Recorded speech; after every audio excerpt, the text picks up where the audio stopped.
last video, I introduced this month's topic on growing a sustainable and profitable agency, and I outlined the importance of being good at three key areas: delivering your client work today, focusing on the future of your agency, and lastly, focusing on the admin side of running your agency.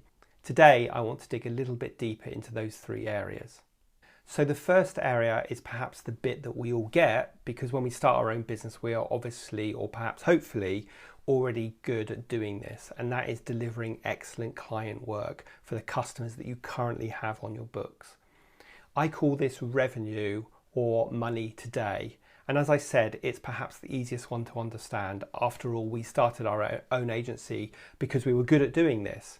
This includes everything to do with delivering work this month, and it will incorporate client and account management, producing copy, design, web build, etc. and generally keeping existing clients happy whilst also ensuring that you don't overservice them, which is a whole other video series. Now, as a rough rule of thumb, this is probably going to account for 60 to 70% of your time.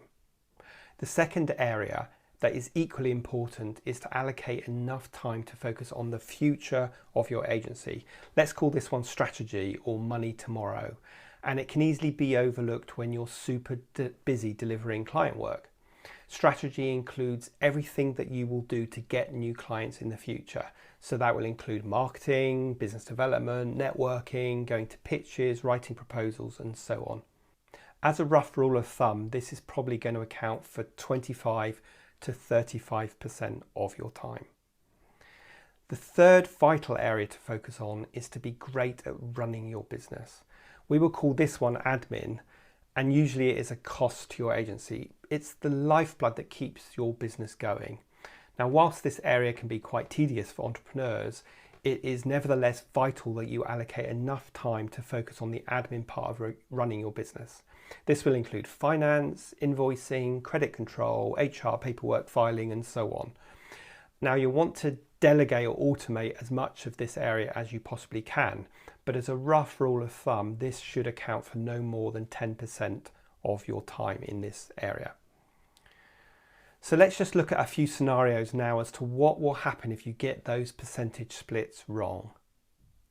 Let's imagine an agency that has lots of current client projects on the go and is really laser focused on delivering great work.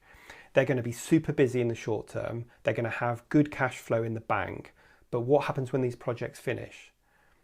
Because they haven't focused on strategy, they're now going to be facing an empty order book and rapidly heading into a big trough in their agency. Now, there's a good chance that the agency will panic at this stage, and that means taking on any kind of work, which usually means discounting or taking on the wrong kind of client. And either way, this creates a lot of stress for the agency. Let's look at another scenario where the agency owner is really good at networking and really good at business development, and they love doing it. And therefore, they have a fantastic full pipeline of prospects, but they don't have enough current clients. This leads to cash flow issues, the inability to pay bills or pay staff or pay yourself. And let's face it, when you're the owner, you're usually the last one to be in line to be paid. Again, that leads to stress and making tough decisions. And the last scenario is one where the agency is super organized and really on top of invoicing, finance and HR, but doesn't pay enough attention to client service or the future of their agency. And guess what? That's going to be unsuccessful too. Now, in any of these scenarios, you can see that we are going to quickly hit some big problems, either not enough business in the future, not enough current revenue, and that means cash flow issues, or a very organized agency that has neither enough clients or pipeline for the future.